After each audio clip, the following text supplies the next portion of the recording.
राम, जय जवान, जय किसान, जय भीम, जय भारत। साथियों, खुशी बड़ी आवाज आज आजाद साहब तुसे ਜਿਹੜਾ टास्क ਦਿੱਤਾ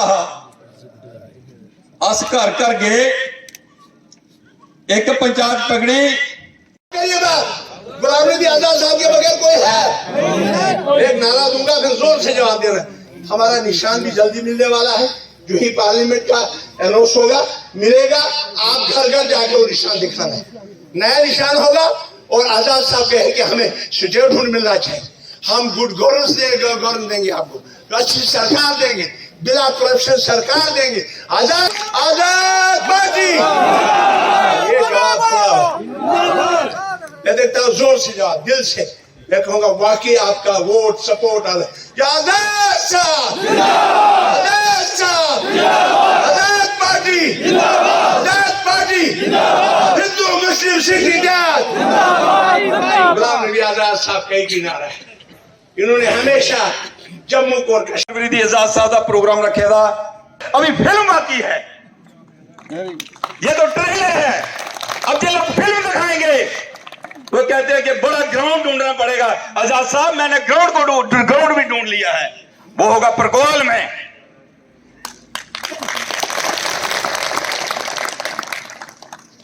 मैं अपने जनता से, बुजुर्गों से, नौजवान आया था, मनमोहन सिंह जी को फाइनेंस मिनिस्टर लाया, तो जो आर्थिक इकोनॉमिक रेवोल्यूशन हिंदुस्तान में आया, नरसिम्हा राव को क्रेडिट जाता है कि हमारी पॉलिसी, और उस पॉलिसी का मैंने भी फायदा उठाया था कि मैं पर्यटन मंत्री था, तो ये आज जहाज़ों में आप जब आते हैं तो ओपन किया, तो मैंने मेरी कैबिनेट में ले गया अपना कि एक ही जहाज़ जो पुराना चल रहा है वो कभी स्ट्राइक करता है और फिर 2 महीने ठप होता है, तो जितने जहाज आए तो लिबरलाइजेशन पॉलिसी मैंने लाई मेरे। तो इसी तरह से हर मंत्रालय में कोई नई पॉलिसी, लिबरल पॉलिसी, जिसको उस पॉलिसी को आज दुनिया में, और आज के हमारे प्राइम मिनिस्टर भी उस पॉलिसी को चला रहे हैं, लेकिन क्रेडिट उन्होंने नरसिम्हा राव जी को दिया। इसलिए मैं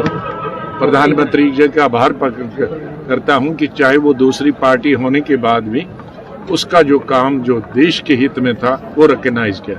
इसी तरह से चौधरी चरण सिंह, वो किसानों के नेता थे। चौधरी चरण सिंह की हाइट का भी कोई हमारे देश में किसान नेता पैदा नहीं हुआ, और उनके साथ दूसरी चीज ये भी थी, वो सभी धर्मों को, सभी जातियों को वो भी चलाते थे।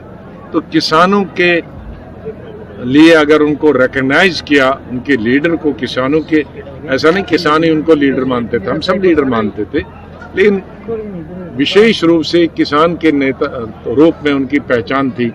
तो किसानों का मन ये बढ़ाने के लिए और कि उनको रिकॉग्नाइज के लिए चौधरी चरण सिंह जी को भी दिया, ये भी बहुत अच्छी। उस वक्त वो कांग्रेस के थे, मैं भी कांग्रेस का था, लेकिन मनमोहन उसने किया वो policy, liberalisation policy, economic policy, उससे आज देश में भला जिन लोगों ने उस वक्त पॉलिसी का फायदा उठाया वो आगे चले गया और देश को फायदा हुआ। तो देश हित में या किसी भी नेता ने देश के हित में कोई काम किया है उसको अप्रिशिएट करना चाहिए। और आज की सरकार अगर हमारे पुरानी किसी सरकार की या प्रधानमंत्री के काम को सराहना करती है तो हमें अप्रिशिएट करना चाहिए। आजाद साहब, पहाड़ी जो बिल है वो राज्यसभा में भी पास हुआ है एसटी स्टेटस के लिए, तो देखिए ये बड़े समय से चल रहा था, तकरीबन 3 दशकों से चल रहा था। इसमें एक तनाव था, एसटी भाइयों का, तो हमारे वक्त में जब हम सरकार थी उसी हुआ था, हमारे गुजर भाइयों का, और गुजर भाइयों का रिजर्वेशन पॉलिटिकल भी हो गया। लेकिन एक ही हम सब लोग हमेशा कहते थे, जब हम कांग्रेस वाले की, कि एसटी दें, उनमें कोई आपत्ति नहीं, लेकिन वो गुजर भाइयों का काट के नहीं देना चाहिए। काट के देते तो फिर बड़ा नुकसान।